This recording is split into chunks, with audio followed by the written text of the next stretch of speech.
மல்லியப்பூ பூத்திருக்கு, அது மழையில் நனைஞ்சிருக்கு.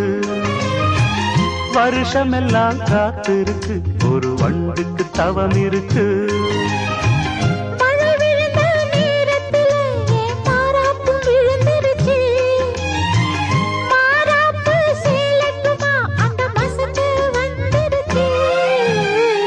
மல்லியப்பூ பூத்திருக்கு, அது மழையில் நனைஞ்சிருக்கு.